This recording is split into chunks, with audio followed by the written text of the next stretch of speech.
Thank you. Good afternoon, members, and anyone that's actually watching this meeting live, the live streaming. I'm Councillor Haynes. I'm the chair of the Stour Valley and Poole Partnership Joint Committee. So a warm welcome to everyone. Please note that this meeting is being live streamed and the whole meeting will be recorded by the council to support the production of minutes and for the use of democratic services. In order to ensure the meeting is managed effectively, please could everyone present follow these ground rules for speaking. Only speak when invited to by the chairman.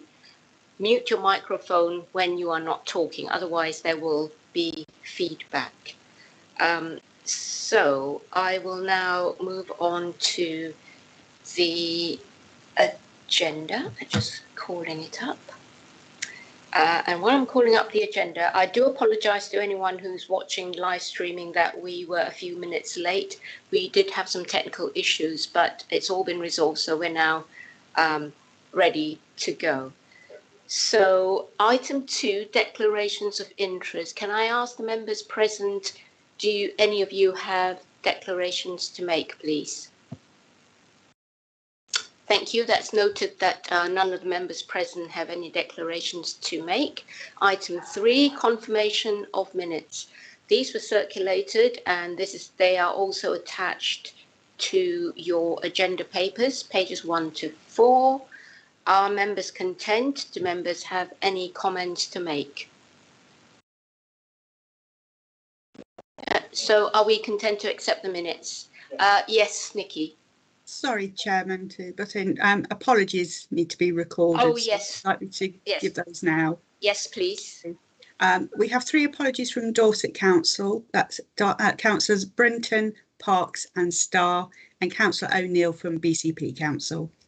Thank you very much for that, Nikki. So if we resume to the item on minutes, I think members, those of us present, we are content, please indicate. We are, so that's unanimous. Thank you. So we move on to item 4, which is the budget and performance monitoring report. And for that would normally be presented by Diane Milne, who's not able to be here today.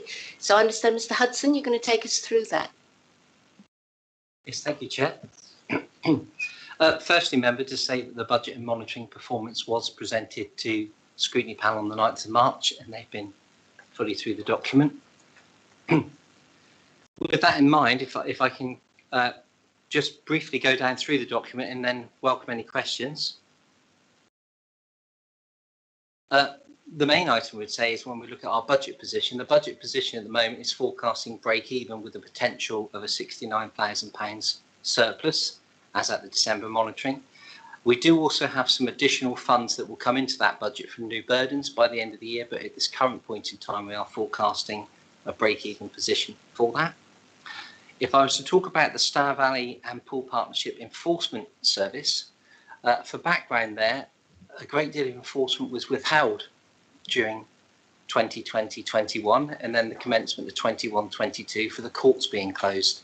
So being an enforcement stroke bailiff service, they really got underway by about June, July this year. And alongside that, several members of the staff have been supporting the SBPP with regards to grant administration.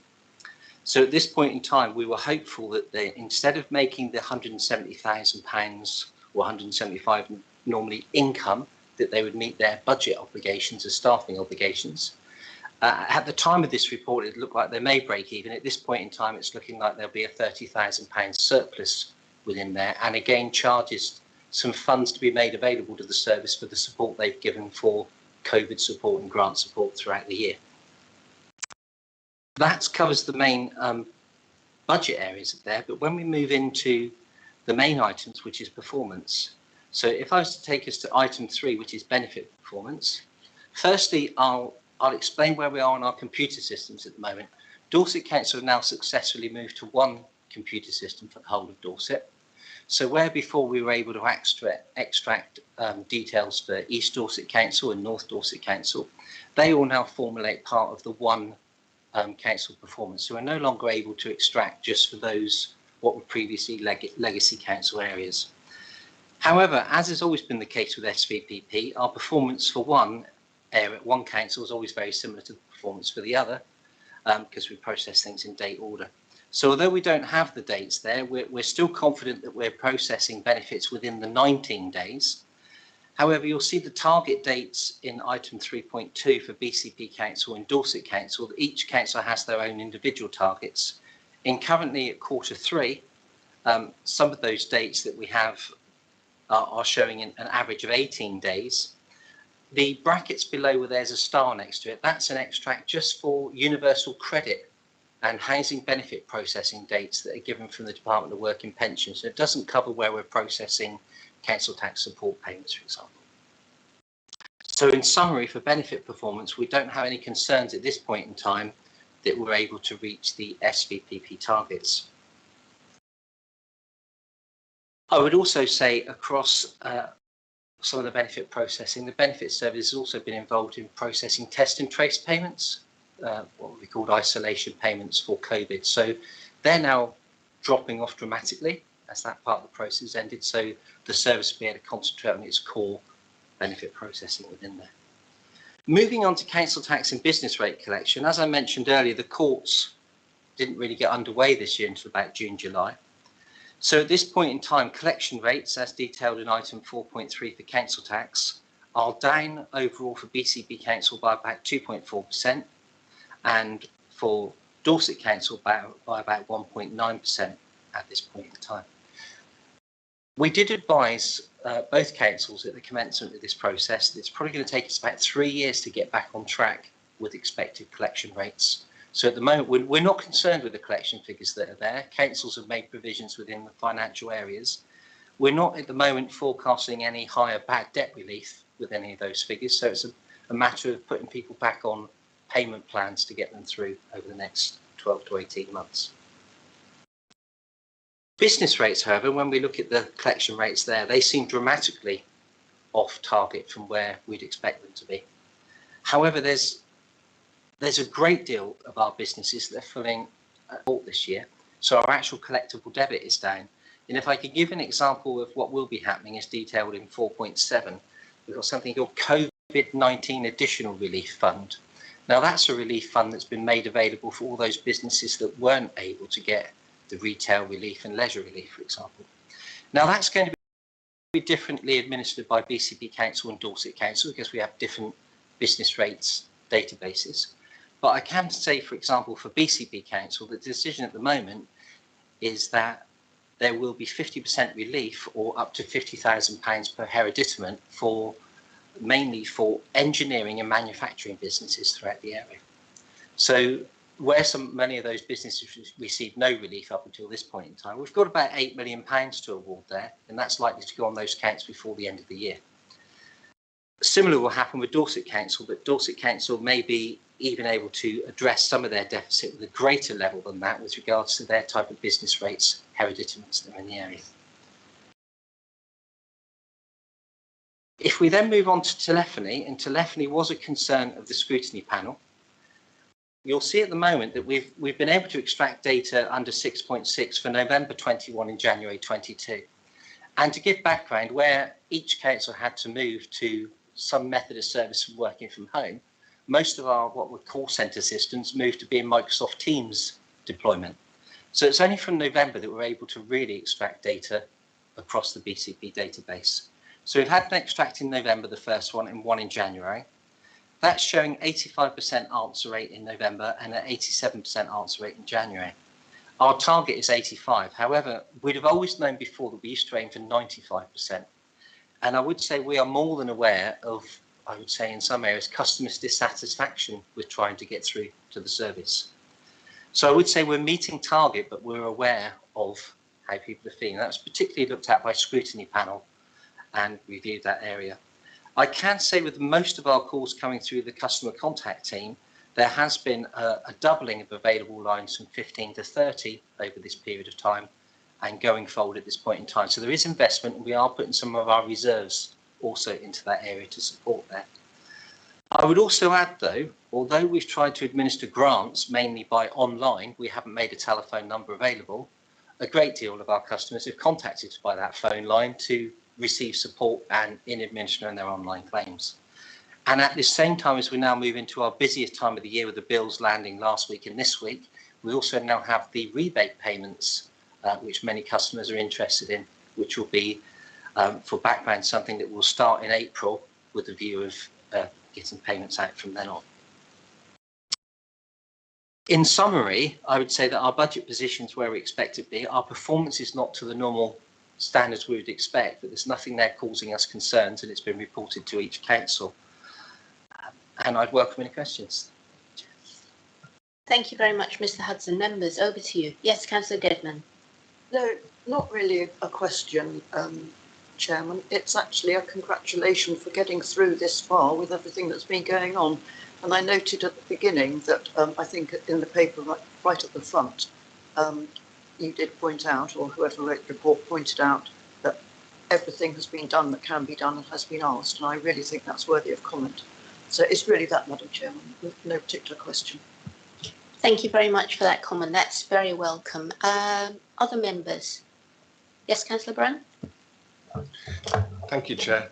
Yeah, just to echo the comments just now as well, that I know particularly with things like the sort of grant processing as well and all of that work that's gone on alongside of it around sort of business rate and dealing with the businesses and grant applications has sort of been a big distraction and a big additional sort of workload. Just on the section of the report around business rates, obviously there's been a drop off in the sort of collection rate compared to sort of historic levels and sort of explained in the text there. I just wanted to try to understand, because the text goes into it in a bit of detail, but I was trying to just get my head around it exactly, because obviously there's a lot of businesses, particularly in sort of retail, hospitality area, who have been exempted from paying business rates over this period because of the effect of the pandemic. And I guess we get the money from government to cover that. So in effect, we're getting government money that's 100% payment for all of those small retail hospitality businesses. But am I right in thinking that's excluded from this sort of collection rate figures that we've got in here? Is that just to understand the process? Yes, that's exactly right. So we've had a dramatic reduction in what would be our overall collectible debit, and it may be of interest. I could bring it to the next meeting to show the differences in years and what the actual debit there is to collect. Yes, so you're right. With most of our retail and leisure sector, through the 2021 year at 100% relief. For this year, it was 100% for 3 months and 66% relief for the rest of the year. So that does reflect that what we've got left there is the balance of that. So where the funds are awarded by government, it reduces the actual collectible amount by that. So this is we're talking, for example, the BCP Council 7.9% down on a far smaller amount of money. Also with that, across most of these, where we'd normally expect payments over 10 months, most of our customers have moved to 12 monthly payments where they've got a balance due to get them through the year. So we do hope to see that increase by the end of the year. And once we put on that COVID additional relief, that will then again reduce down the amounts outstanding. Thank you. Councillor Brown, any further questions? Yeah, just to respond to that. So from an operational point of view, this is of obviously sort of importance and interest in terms of the collection rates. But the other angle of things from the financial point of view of the authority, I suppose that what's excluded here, those that got, let's say, 2021, 100% grant in the retail and hospitality sector. So the councils will be getting 100% collection effectively from all of those businesses, but they're not reflected here where it says 76.2. So by the time you mix up all of those businesses where we're getting 100% grant funded, with these ones, we'll probably be very similar in terms of the financial collection rate and the financial business rates that are actually coming into the authority won't be far out from what we were before, may even be better. Yes, and if members are happy, I'd welcome bringing that back to the next meeting as a year's summary to show what the original collectible debit was, the reliefs that have been passed on, and then the balances compared to forecasts as an overall percentage, is something that would be useful for us as officers as well. Yeah, I think members, that's a suggestion on the table. So we're happy for that to actually come back to the next meeting. Yes, we are. So Nikki, if you could make a note of that so that that will come back to the next meeting. Thank you. Yes, I'll add that to the recommendation. Thank you. Thank you. Members, any more questions? Yes, Councillor Dedman. Which is a bit of a niggly one, and because now I've lost it in my papers again, except that. So what, at 6.4, you say this will increase the number of customers being held in the queue at any one time from 15 to 30. This is telephoning. So does that mean that we're going to hear you are number 30 in the queue, or what? Because that's an absolute nightmare. I've heard it on not that particular one, but on other channels. On behalf of the customer access team, I'm 95% sure I'm giving you the correct answer. So it won't actually say that you're number 29 in the queue. It's the fact that we have those 30 lines open, so you'll be held there waiting. It won't give that information. But what would currently happen if you're number 32 in the queue, for example, it will say all lines are busy, please phone back at another time, rather than saying you'll have to wait X number of times.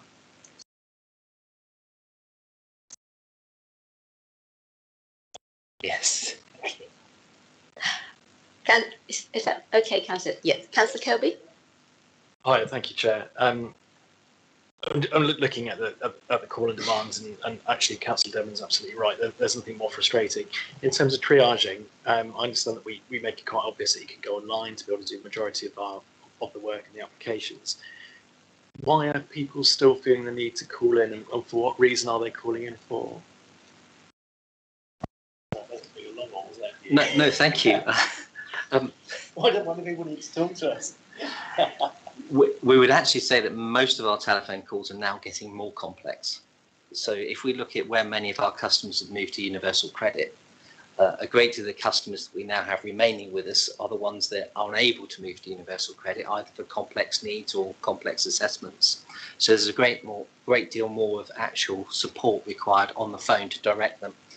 We also have many people that may be confused between the type of grants that are available and doing that, and then test and trace, which has been that's been administered at the BCP Council, not Dorset Council, but that's required a great deal of support by the telephone and by officers in the background. So in some ways, yes, people are still phoning us, sometimes out of, I would say, frustration, sometimes just out of regularity, and we haven't been able to push our online as we would have done in the past.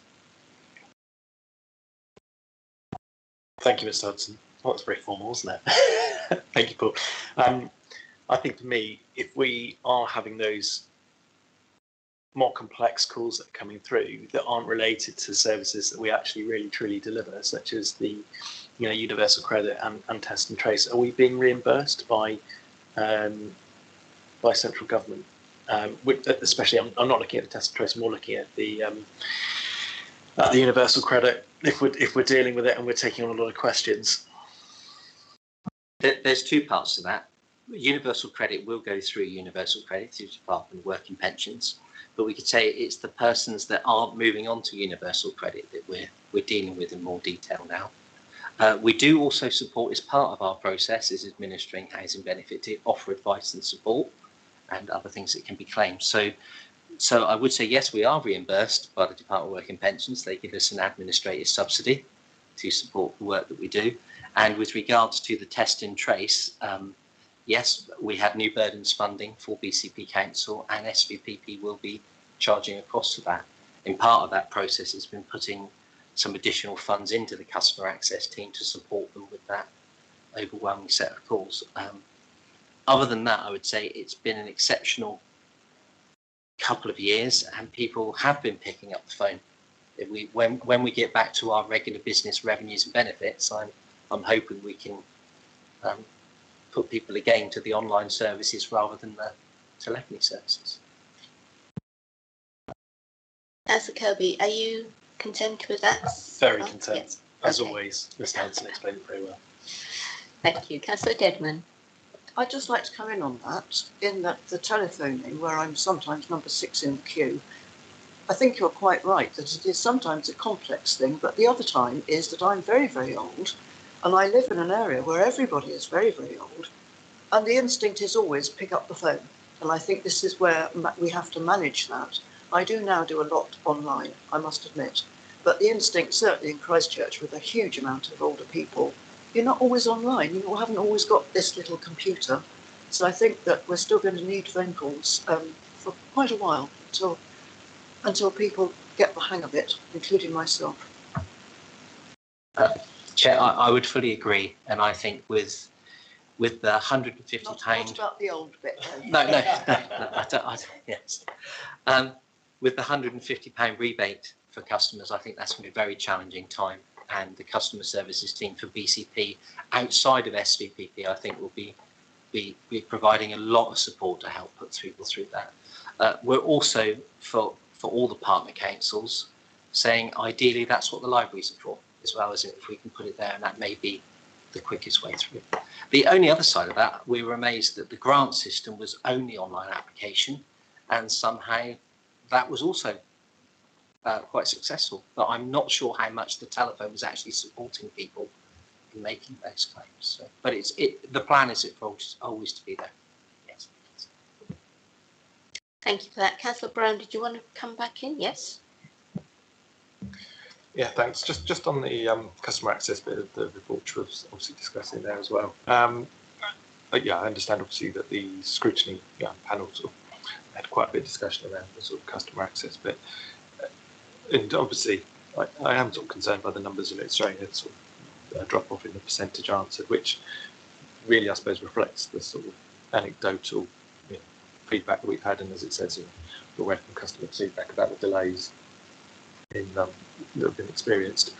Have we got in that sort of intervening period where we didn't really have the technology to get those numbers because of using Microsoft Teams, etc., as it says?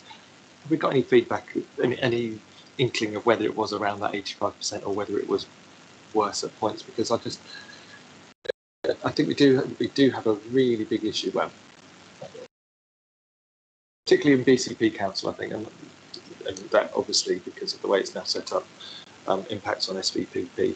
Around the whole sorts of customer services, it's been discussed at BCP's Audit and Governance Committee about the issues around sort of customer service access, not just telephone access, but also the online systems.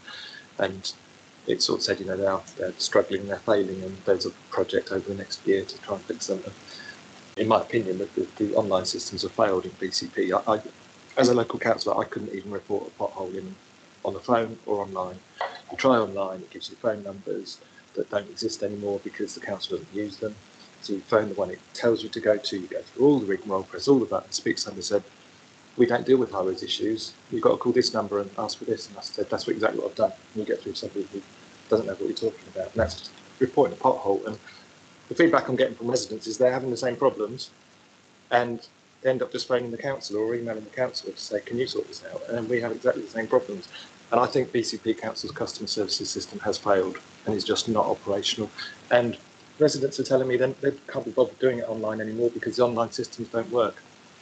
So that's why they're using the phone. It might not be so much SVPP, but just in terms of BCP customer services, the online systems just can't do it now. They come up with the wrong information, the wrong phone numbers to call. They don't let you do what you need to do. People are giving up on doing online and going back to the phone. Until BCP actually prioritises sorting out the customer services systems, it's just going to get worse.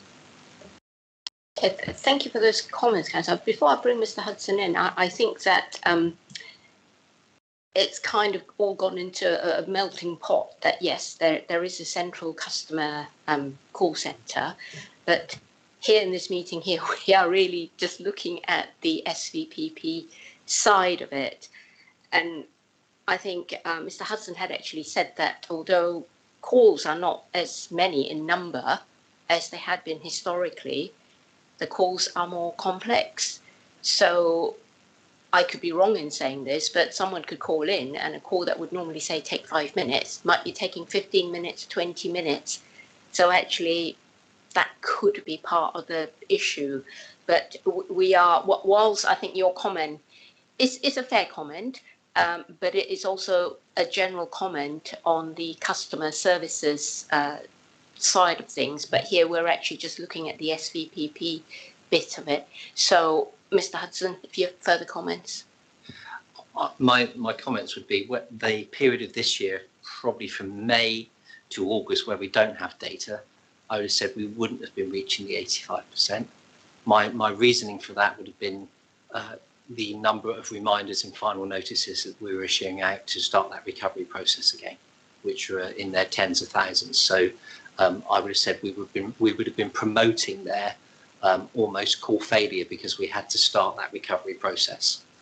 As you said, I can't comment on the overall performance of BCP customer services because this is a dedicated area within there. But I would say, yes, I would know personally that our customers were talking to us far more in July and August about their inability to get through than they are now. I expect we'll revisit that again now for March and April because demand will be. We boosted the service up with the help of customer services ready for the revenues and benefit calls, not expecting an energy rebate to be added to that. So that was an unexpected. So just talking about that sole area, I'd expect that we will dip below that again now and then come back into it as we reach June, July. Thank you. Councillor Brown? Yeah, it's just, I mean, my concern is that it's that the overall customer services, and I will call it system failure, is putting people off doing stuff online. And it used to be the case a couple of years ago that people contacted and say, oh, we've got access online, go on the system, do the report here, for whatever it was. It's much quicker and easier. And they would do that. I'm not telling people that now. I'm telling people don't bother trying it online because it just doesn't work. Pick up the phone if you can get through. That's the answer now. And I think that will impact SVPP because I think a lot of residents are losing confidence with the online systems with the council across the board. Okay, Councillor Kirby. Yeah, I'm staying out of this one. Paul, it'd be really interesting just to see if you could expand on the face-to-face. I mean, we've been obviously talking about COVID coming out of COVID time. I'm assuming that we're fully back to face-to-face and fully operational, and that it goes back to the fact that, as we were saying, that we've got more and more complex cases coming through on the phone, and we know our most vulnerable prefer a face-to-face service, especially as usually face-to-face are the most complex, and 15 minutes of face-to-face can save 2 to 3 hours of people getting it wrong several times over and sending in the wrong documents 5 times and wasting officer time as well. So yeah, cheers, Paul. Yes, thank you. Yeah, face-to-face services are back up, being administered by each of the councils. So, for example, where the North Dorset office used to be administered entirely by SVPP, that's now part of Dorset's customer services. We do have offices that have closed in some areas, so I would say they're less accessible. But in general, yes, face-to-face services is still there with triage to departments like housing, etc. So for complex cases that are coming in to the front door, they can be supported. Libraries will also now, I think, lead part of the charge going forward to perhaps bring back that confidence to going and see it being transacted online. Thank you. Any more points, any more comments? No? Okay, so I think just circling back to the initial comment that Councillor Dedman made, I think we have had 2 very unusual years, unprecedented. So again, my thanks. I'd like to also add my thanks to the staff in SVPP for everything that they've done. And Mr. Hudson, if you could pass that thanks on from the Joint Committee to the staff, that would be appreciated. So if there are no more comments or questions, the recommendation is to acknowledge the performance of the SVPP to the quarter end, the third quarter of 2021-22 as detailed in Appendix 1, and to note the budget position as at 31st December 21. So are we content to go with that recommendation with the additional recommendation to bring back a report to the next meeting of the business rates collection and how it's split between the grants, etc., etc. Be content? Yes, yeah, that's unanimous. Thank you. Yes, Councillor Dedman. It was only that I commented, and I think other people have, and you have, Chairman. I noticed that the recommendation is that members note and comment. Can we make sure that the comments that we are saying, well done, basically, is actually, minuted rather than Paul taking it back, although that's good as well. Thank you. Yes, Councillor Kelly. In for a penny out for a pound. So if we're noting it, can we give a, I'd like to see a clear steer. Is there anything we can do for the officers just to highlight that they've had a rough 2 years? I would think by you putting it through that process that we would do that, and we have a monthly staff briefing, so that'll be the first item that we bring forward at the next meeting. Fine. All right. Okay, thank you. So with that, the two recommendations that are on the paper, the third one to do with business rate, and the fourth one, Nikki, is to officially minute as part of our recommendation that we wish to extend our thanks and appreciation to the staff for the last 2 years and the continuing great work that they do. Yeah. And are we content with that, members? Yes? Yes, that's unanimous. Thank you.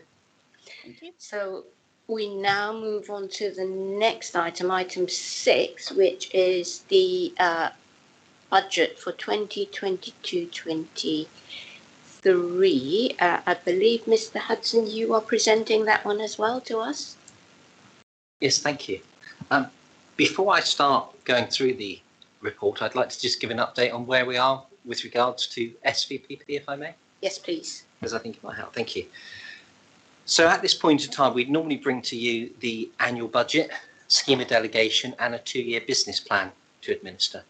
So within this report this year, we're not actually bringing forward a business plan because we hope at the next meeting to give you an exit plan to consider. So when we step back to the original decisions on SVPP and the future of revenues and benefits in Dorset, in December, Dorset Council voted that they'd like to bring their services back in-house to create their own service. In January, BCP Council voted that they'd like to have a Dorset-wide partnership. So within that, as there wasn't a decision that could be reached together, at this point in time, officers have spent, since that point in time, exchanging views for what's called an amicable separation. At this point in time, there's been extensive work on that in the last few weeks, and we are hoping in the next week or so that the legal teams of each council can, on behalf of the Section 151 officers, bring together that paperwork for an amicable dissolution of the partnership on the 31st of March 2023. With that, if we go down that route, there will also be a document that will create some phasing arrangements to make sure it's not just a big hit on one day. So what we're hoping at this point in time is that at the next meeting of Joint Committee, we'll bring forward to you the report to dissolve the partnership, and at the same time, hopefully to seek your recommendation to support the amicable dissolution with a time frame to be monitored over this financial year. So with that in mind, I wanted to put that point forward because we don't actually have a business plan now, we're just setting a budget for the final year. Okay, yes, thank you for that, Mr. Hudson. Did you want to carry on with the paper before us, or are you happy to take questions at this point? I'll carry on with the paper. Yes, yes, please. Thank you. Yes. If I may, it's bringing us to the 2022-23 budget. And line 12 says our budget for 21-22 was 4.95 million. And this time it's the first time we're presenting an increased budget in the history of SVPP on line 13 of £5,058,000. So there's an overall increase of £107,000. And there's some bullet points there explaining what that increase is. The main one there being national insurance contributions. And then there's been some adjustments to the actual scheme of delegation and the operational parts there. But on one there, we have increased staffing costs of adult social care. I'd just like to explain what that actually is for this year. SVPP have been administering adult social care financial assessments where people receive care for the legacy Borough of Poole area. And what will happen now is the other areas of being Bournemouth and Christchurch have also joined SVPP to bring that together as one team in order to prepare for the future with the complex changes that will be taking place in the next 12 to 18 months over funding of social care. So although that team have joined there, it is fully funded by BCP, all the costs of that team coming in there. We also have now processes in place. We've removed what is our main processing systems from our budgets. So each sovereign council now funds those. and there's some continuation of payments for additional services being provided. BCP Council at this point in time is also now standing up their own cashiering service, which will phase away from SVPP and go through that process. One of the main things there is the next part, the Stour Valley Enforcement Service. Now, I wanted to make clear here, they had their operational budget, and we used to aim for them to make, I won't say a profit, but they'd make an excess fee income of 175,000, which would go back then towards the main SVPP budget. Where we are at this point in time, if I can explain, as they operate as a bailiff service, what would be happening is the Dorset files that would normally pass to them this year won't be being passed in the same numbers, because we're aiming to hopefully hand that service back about October, November. So instead of them having files that normally take about 4 to 6 months to pay, we won't be taking that on, and what the files that are currently with the service will be wound down, as you might say, and handed back to both of the sovereign councils actually. At this point in time, when we're not entirely sure whether BCP Council will take on the Stour Valley Enforcement Service, but I'm quite confident that they will see the merits of that. So there will be a change as we end the partnership as well, where Stour Valley Enforcement Service may become BCP Council's internal bailiff service, and Dorset Council will then make their own decisions on how they go forward with that way of collecting. But what we've had to do, to be fair to the service there, is set their income expectation as nil for this financial year, because our aim is that they will cover their operational costs. Any excess income that is made will be cost shared in its normal way, but it's unreasonable to set them that income target. We then have attached as one of the appendices the delegated functions, and in there highlighted in blue are where things have changed or ended, reflecting on those points that I put there. But this really is the main item for members today, because it's setting the budget for us to operate for in the 2022-23 financial year. So I'd welcome any questions. Thank you, Mr. Hudson. Members, over to you. Comments, questions? All gone very quiet. Councillor Kirby. I think I've been through the report. It's not what I want. So I think for me, I'll be abstaining today. When I made that decision, I thought I'd get that out here now. There are certain things I'm a little bit concerned about, and I think things like, if we're looking at number 21, the Dorset Council, their external appointed bailiffs will be used from an agreed point prior to 31st March 2023. I know that our internal bailiff system is fantastic. Sorry, enforcement system, because they're not really bailiffs, are they? And I think that the level of support that they give to our most vulnerable that have got into trouble has shown itself as being incredibly valuable. So I think what I'll do is I'll go back to Dorset Council and I just seek reassurance that whatever service that Dorset Council is using, some sort of external service, that they are up to the same level of specification. And I'd like to see Dorset Council have the same policy of recruiting an internal enforcement team that can get what's best for our residents and what's best for the council. And I to be honest, my heart of hearts, I know that an external enforcement team can't really do that. Okay, thank you for being very honest about that, Councillor Kirby. I'm wondering, actually, before I take any more comments from other members, if Mr. Hudson, could you comment on what, whether there were any significant points that the Scrutiny Committee had actually raised on this item, because it might be quite informative to actually hear what their views were on this. Thank you.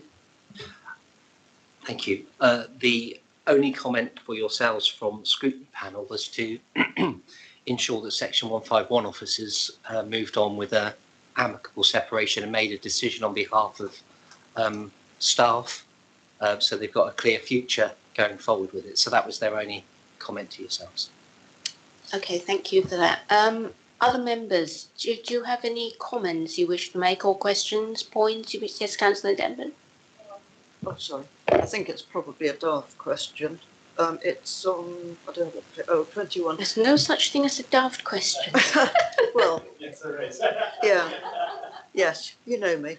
No, it's on 14, and it's where we say increased staffing costs of adult social care staff transferring from Borough of Poole to SVPP, fully funded, etc. Can you explain that to me, Paul? Because I'm a bit baffled by it. So I missed the item number for that. Sorry. Yes, I'm on page 21, 14. Paragraph 14, the staffing for adult social care, the 1, 2, 3, 4th bullet point. Oh, yeah, yeah.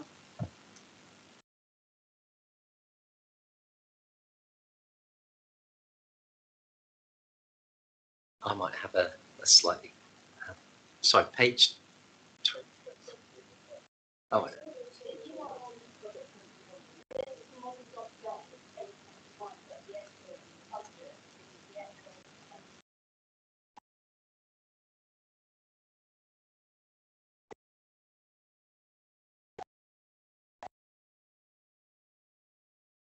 I now have it. Sorry. Thank you very much. So that's actually incorrect. It should have been transferring from BCP to SVPP, not BOP. I do apologise. Yes. Yes. Thank you. That makes more sense. I'll note that accordingly. Thank you. I was only noticing it, Chairman, because Christchurch seemed to be left out. I can assure you they well weren't left spotted. out, no. Yes, thanks. Right, members, do we have any more questions? Any more comments on this? Councillor Brown, would you like? Yes. Yeah, I was just check on. We have to. It's one of the recommendations to see about the collaboration agreement and the functions as detailed in Appendix 2 to be adopted by the partnership. Just to clarify, the blue points in here are where things have changed. Is that right? That's correct. Yes. Yeah. Okay. So yeah, there's obviously a number of different matters within there, which includes this. Councillor Kirby was sort of referencing earlier as well about the changing sort of collection and enforcement side of things. So, in terms of sort of internal operation within SVPP, are any of those particularly problematic, or those within your planning, and you feel that actually those could be sort of delivered in terms of those changes to the collaboration agreement? Yes, so I would say everything highlighted in blue was already in our planning and nothing to do with the ending of SVPP. They would be phased arrangements for each of the sovereign councils that we were planning for within 2021-22 for 22-23. So there's not any particular sort of difficult problematic issues within those changes? None that I'm aware of. And what's happened before, if there is any issues, we would then just seek, for example, a 3-month extension for providing a service that isn't quite ready to be handed back. Right. Okay. So okay. So there's still, if issues materialise over the sort of coming months, then there's opportunities to adjust those dates and kind of by mutual agreement, I guess. Yes, that's correct. Okay. Any further points? I think that's all actually. Yeah. I mean, yeah. There's some. We could have a long sort of discussion about the sort of the way things have sort of turned out and the way things are going. But I think we've probably had those sort of conversations at previous meetings, haven't we, about our sort of views on the way we see things going. It would be interesting, I think, to see how the sort of parting of ways, the negotiations go. Yeah, it's. Yeah. I mean, there's a lot of divorce solicitors make a lot of money out of trying to sort these sorts of issues out, aren't they? To come to amicable separations. So yeah, good luck for that. Because probably it concerns me a bit about how much legal cost and legal time will be involved in actually negotiating that. Because at the end of the day, it doesn't come free if our sort of legal departments, the respective legal departments, actually it's quite expensive costs to do that, and if there's a lot of toing and froing and a lot of negotiation to go on, it does concern me about the actual cost of coming to that amicable separation, and where will that get picked up actually in terms of the legal costs of agreeing with sort. I think, oh, sorry, I think there's feedback. I'm just wondering, Ms. Lusson, whether that's for the next meeting, because we are going to be bringing the exit plan, as it were, instead of a business plan. Unfortunately, it's going to be an exit plan to the next meeting, that whether that would actually be picked up as part of that that report. Yes, Chair. Where we currently stand, if an amicable separation is agreed by the 31st of March, I would just give back, and I don't feel there's a great deal of legal involvement at that point in time, other than a word I've not heard before of a letter of comfort between the two authorities.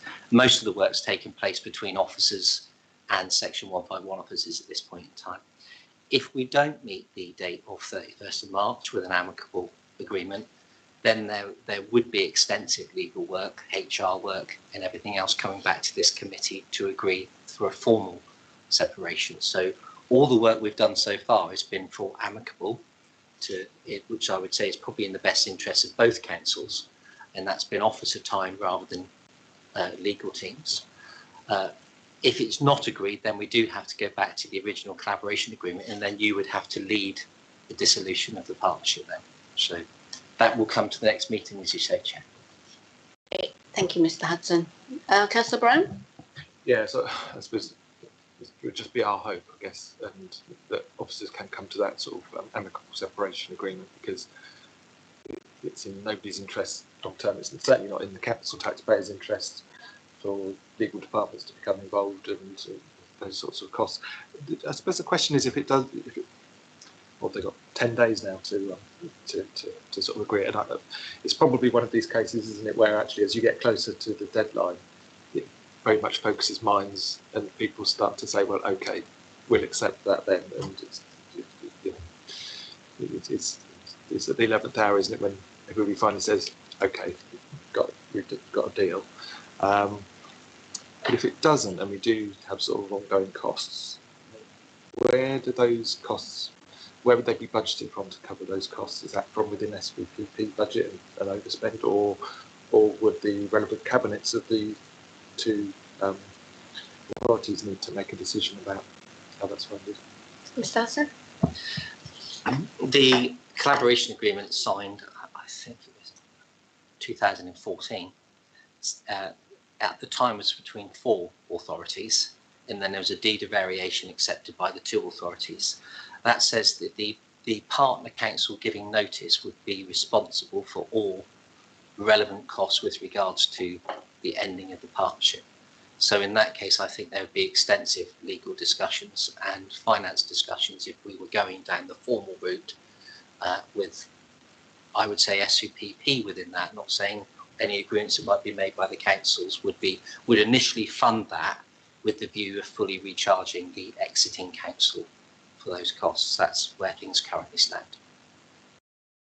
However, I can't, any legal agreement is subject to, we've said if we go down that route, the first thing that has to happen is the legal teams need to instruct us to give SVPP its direction, and then the HR teams would need to give us direction going forward.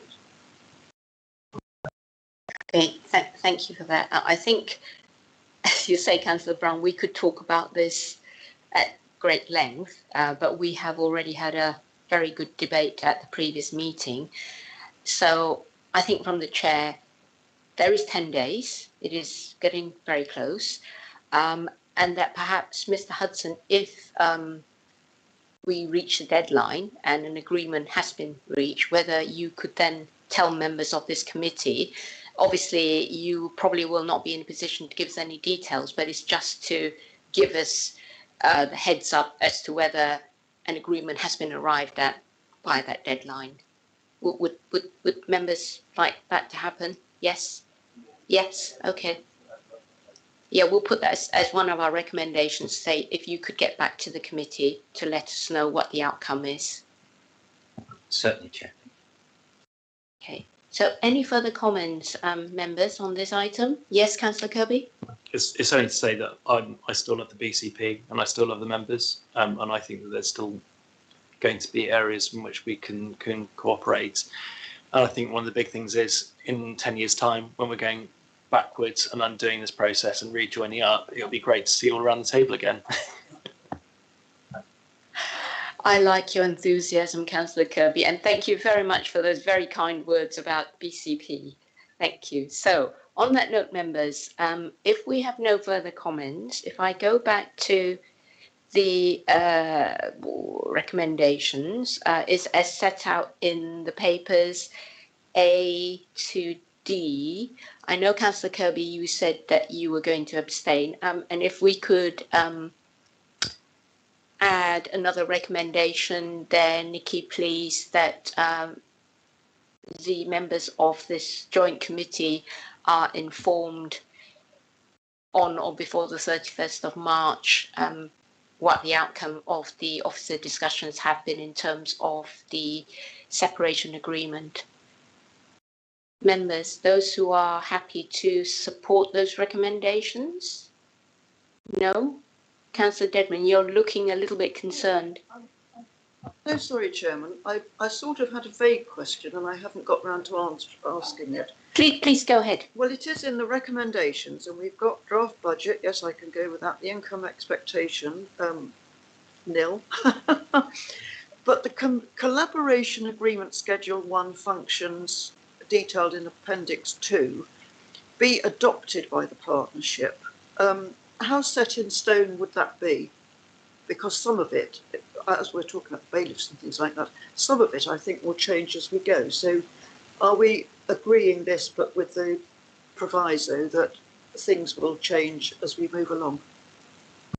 That's it? Yes, we are. That's to delegate us to carry out those functions.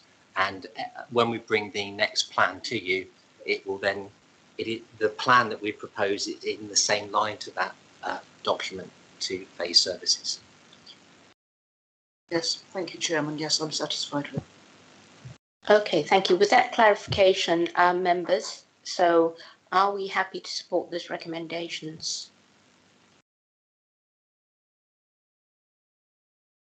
I think there's great reluctance all around.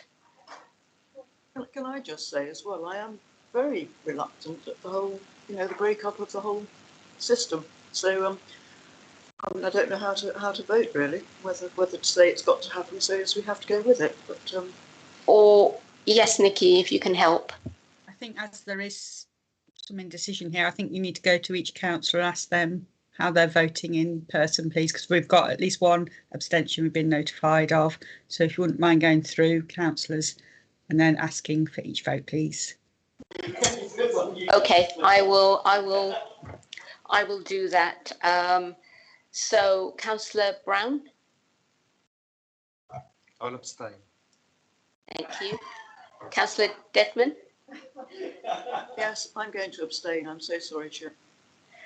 That leaves me. I will support the recommendations because I think that not that this needs to be minuted, because I think I do not wish to see the breakup of SVPP, and I think I've made my view known from the very start. But I think in the interest of business being able to continue, we need to have a budget set. And so for that reason, I'm actually going to be supporting the recommendations. So I think, therefore, with 3 abstentions and 1 support vote for, that is passed. Is that sufficient from a democratic point of view, Nikki? Yes? It is 1-0, so yes, that is carried, 3 abstentions. Okay, thank you very much. Thank you, members. And I think all our sentiments on the matter is very, very much noted. So we move on to the next item, which is the forward plan. Almost seems a bit ironic to be talking about a forward plan here. So it's there before you, page 33 on modern.gov. So we've just had the meeting today Our next meeting is scheduled for the 9th of May. Just to note that I did point this out, that it actually says SVPP boardroom, but at this point in time, we don't actually know where the meeting will be. So all that will be changed to venue to be confirmed. And then obviously then the next one following that will be the 4th of July, again at a venue to be confirmed, and it goes on. So do we have any comments on that? The board plan? No? No? Okay, thank you very much, members. I think that is the last item on our agenda. So on that, I'd like to thank members for attending, and I will officially call the meeting to a close. Thank you, everyone.